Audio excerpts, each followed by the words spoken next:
Des visites guidées en français à Santa Barbara et Palm Springs en Californie, mais quelle belle idée! L'annonce a été faite récemment par nos amis de l'agence réceptive Los Angeles Off-Road, et comme on est très curieux, on a voulu tout savoir sur ces nouvelles visites. Petit spoiler, une troisième nouveauté va s'inviter aussi dans le podcast, soyez les bienvenus.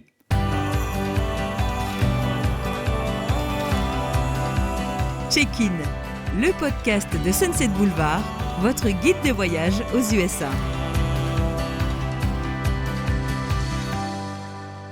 Salut à tous, je suis Jean-Christophe de Sunset Boulevard et notre invitée aujourd'hui, c'est Élise Goujon, la fondatrice de Los Angeles Off-Road. Salut Élise. Salut Jean-Christophe, salut à tous. Pour celles et ceux qui ne connaissent pas encore Los Angeles Off-Road, est-ce que tu pourrais nous expliquer le concept des visites que tu proposes avec ton équipe ? Bien sûr, alors nous ça fait un peu plus de 10 ans qu'on propose aux États-Unis, donc un peu partout aux US, New York, Miami, San Francisco, Los Angeles et d'autres villes en Californie, d'emmener les francophones hors des sentiers battus, donc sous forme de visites guidées en français, à pied, à vélo, en ferry, en bateau, en voiturette de golf même maintenant, ou alors de leur proposer des expériences insolites, plus immersives, comme des cours de surf, des cours de skate, des visites culinaires, parce qu'on est quand même français avant tout, donc on aime bien manger. Donc là maintenant j'ai une équipe de plus de 25 guides partout aux États-Unis, donc on accueille de nombreux francophones qui viennent découvrir les US tous les ans. Et deux nouvelles destinations donc viennent s'ajouter à ce beau catalogue, c'est Santa Barbara et Palm Springs en Californie. On va commencer par Santa Barbara. Alors c'est la perle de la côte californienne, c'est une ville au charme fou et c'est une douceur toute méditerranéenne. Quelle expérience est-ce que tu proposes à Santa Barbara ? Alors je te rejoins complètement sur cette description de Santa Barbara, c'est vraiment un petit joyau sur la côte pacifique.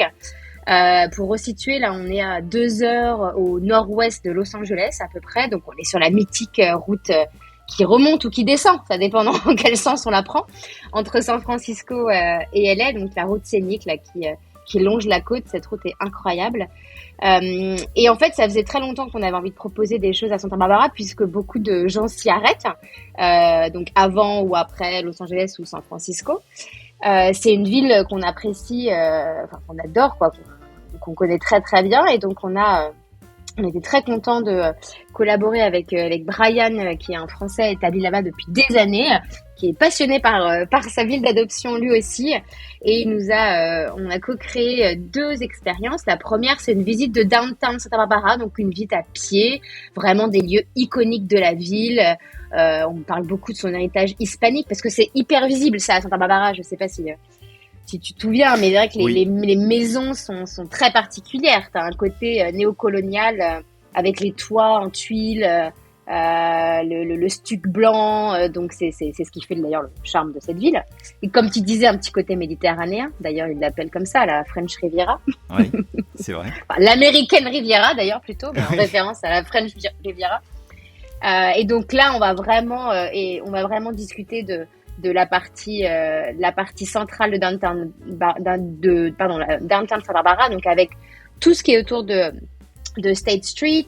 C'est une station balnéaire, donc c'est très ensoleillé, Santa Barbara, donc c'est ça aussi qui est sympa de s'arrêter là-bas. Et donc on va voir à la fois des joyaux architecturaux tels que le tribunal, qui est incroyable. On peut monter en haut d'ailleurs d'une tour pour voir une vue à 360 de la ville. On va voir le Presidio, Granada Theater, plein de petits courtyards comme ça, des petites choses cachées. Et c'est vrai que historiquement, c'est une ville qui est passionnante. Et c'est vraiment un endroit où moi je conseille de s'arrêter, pas que pour faire nos visites évidemment, mais aussi pour aller explorer vraiment tout le côté marin. Il y a de nombreux départs en bateau, notamment pour aller observer par exemple les baleines. Typiquement, Santa Barbara, c'est très connu pour ça, donc c'est vrai que c'est sympa de pouvoir allier aussi le côté visite culturelle et aussi le côté balade en bateau. Donc ça, c'est la première visite downtown Santa Barbara. Et comme on adore manger, parce qu'on est français d'abord, avant tout, on a aussi créé une visite culinaire, figure-toi. Donc on va pouvoir goûter plein de choses qui sont typiques de cette ville et de la Californie en général, bien sûr. Et là, on n'est plus à downtown Santa Barbara, on est plutôt côté Funk Zone. Donc c'est vraiment ce quartier, ce mini quartier là qui se gentrifie, qui bouge à vue d'œil entre downtown et la Jetée. Donc c'est un tout petit quartier et ça va nous permettre de faire ce qu'on adore, parce que les visites culinaires on en fait déjà dans d'autres villes. C'est vraiment mixer ce côté goûter à plein de petites choses, faire goûter les gens là où peut-être ils oseraient pas rentrer, et parler du quartier, montrer plein de choses sur un quartier qui est en train de changer très vite. Donc ce qui est aussi intéressant. Deuxième nouveauté proposée par ton équipe, c'est cette fois-ci Palm Springs. C'est toujours en Californie, mais alors là, rien à voir. On est au cœur du désert à l'est de Los Angeles, à peu près à 2 heures de route aussi.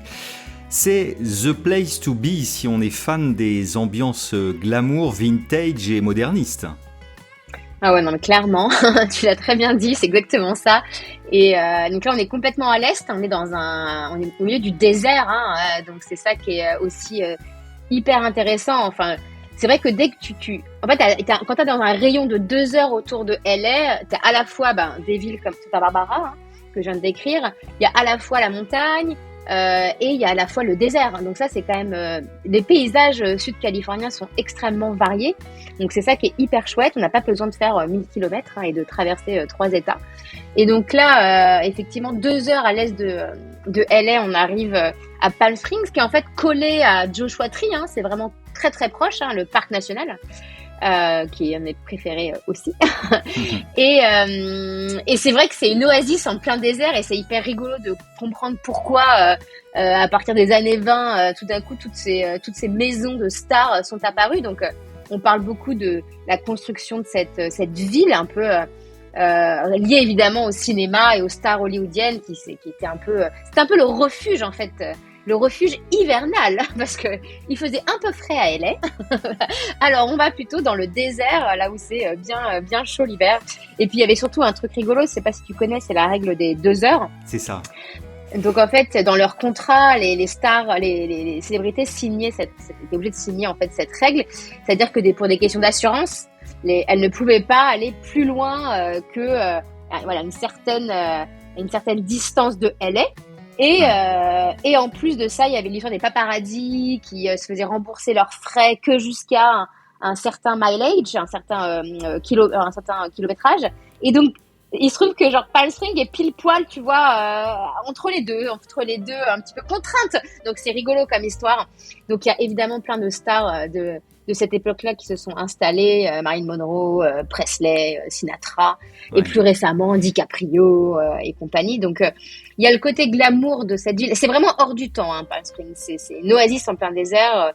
Et pour ceux qui sont fans d'architecture, et plutôt architecture du milieu du siècle, donc ce qu'ils appellent le mid-century moderne, c'est canon. Et donc nous, ce qu'on a fait, c'est quand même une ville qui est assez étendue. Donc on a décidé de proposer une visite plutôt en vélo, électrique si possible. Donc, quand je dis si possible, c'est que si les gens le souhaitent pas, on ne force pas, mais électrique pour pouvoir aller plus loin, parce que c'est quand même assez étendu. Mais on trouve que c'est sympa, c'est quand même notre dada d'être en vélo ou à pied. Donc on trouve que c'est sympa d'être à l'extérieur, et ça se fait très bien. Les rues sont très larges, c'est hyper facile de circuler à Palm Springs en vélo.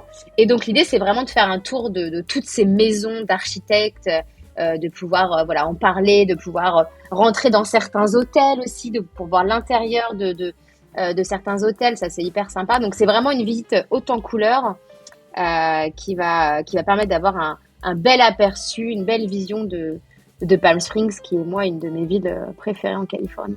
Ah oui, c'est super photogénique. Moi, j'en garde des souvenirs, effectivement. C'est une espèce de bulle au milieu de nulle part. Et effectivement, il y a une ambiance, il y a une énergie assez particulière. Ah oui, non, c'est ça. C'est hors du temps. C'est une bulle.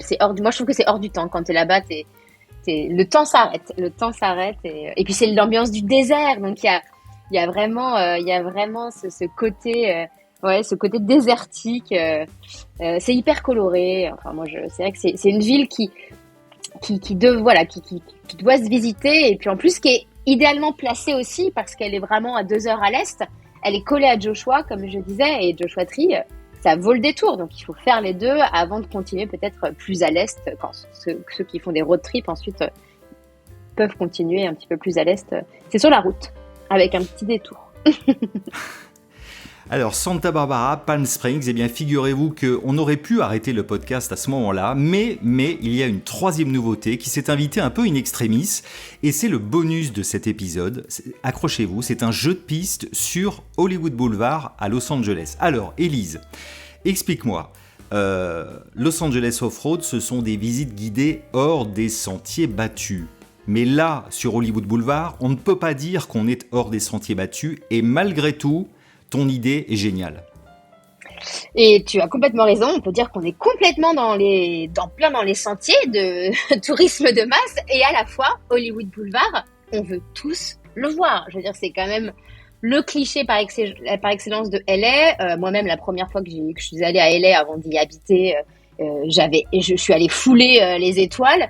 Donc on veut y aller. Et voilà. Et quand je guidais à LA, tous les gens qui étaient passés par Hollywood Boulevard avant de me rencontrer, malheureusement avaient un peu le même ressenti, étaient hyper déçus de cet endroit. Et je dois dire que c'est vrai que c'est quand même un endroit qui est difficile à aborder et à la fois c'est un incontournable. Donc nous on s'est dit, on n'avait pas envie d'en faire une visite à proprement parler, donc avoir un guide qui emmène les gens sur Hollywood Boulevard parce que c'est quand même très facile d'y aller, il y a un boulevard, voilà, il faut juste savoir où commencer, mais globalement c'est très facile d'accès. Mais on avait envie, nous, d'en faire apprendre toujours plus et de surtout créer un jeu de piste, quelque chose de ludique, quelque chose pour découvrir les secrets du boulevard. Donc en fait, on a fait un parcours unique, original. Il y a quasiment 30 étapes, donc c'est hyper dense. Il y a plein de contenus. On apprend plein de choses. C'est sous forme de petites questions. Des QCM, des questions à trous. C'est un parcours de 2 heures, un minimum, si on fait tout le parcours sans s'arrêter. Donc, c'est une vraie expérience. Et l'idée, c'est de pouvoir le faire en toute liberté, donc entre amis, en famille, tout seul. De se balader comme ça, de lire les questions. Il y a toujours des petits « le saviez-vous » pour avoir un peu plus d'infos sur telle ou telle thématique. Et on a rajouté des QR codes. Pour les gens qui ont du forfait, du réseau sur le moment, on peut le scanner et directement voir des petits extras, des extraits de films, des photos, de la musique. Puis ceux qui n'ont pas de forfait sur le moment, pas de problème, ils feront ça un peu plus tard avec du Wi-Fi. Donc c'est vraiment l'idée d'offrir une expérience vraiment positive aussi sur ce boulevard qui malheureusement la plupart du temps déçoit quelque peu. Et donc, c'est les faire plonger quand même dans l'histoire de ce boulevard qui est quand même passionnant et d'essayer de remettre un peu de magie, un peu de fun dans cet endroit. Donc, on a mixé des questions architecturales, des questions street art, des questions, évidemment, beaucoup de questions liées au cinéma, liées au vieux Hollywood. Donc, je pense qu'il y en a pour tous les goûts. J'espère qu'il va plaire.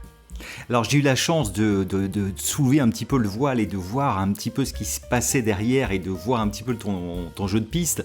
Effectivement, je trouve que ça donne du sens à un repère sur lequel il y a une attente qui est énorme et qui, effectivement, tu le disais, génère de la frustration.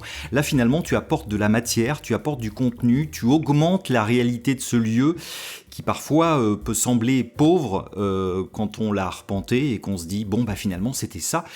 Eh bien, je vous invite à redécouvrir Hollywood Boulevard avec ce jeu de piste parce que franchement, il y a des petites pépites et des merveilles à découvrir.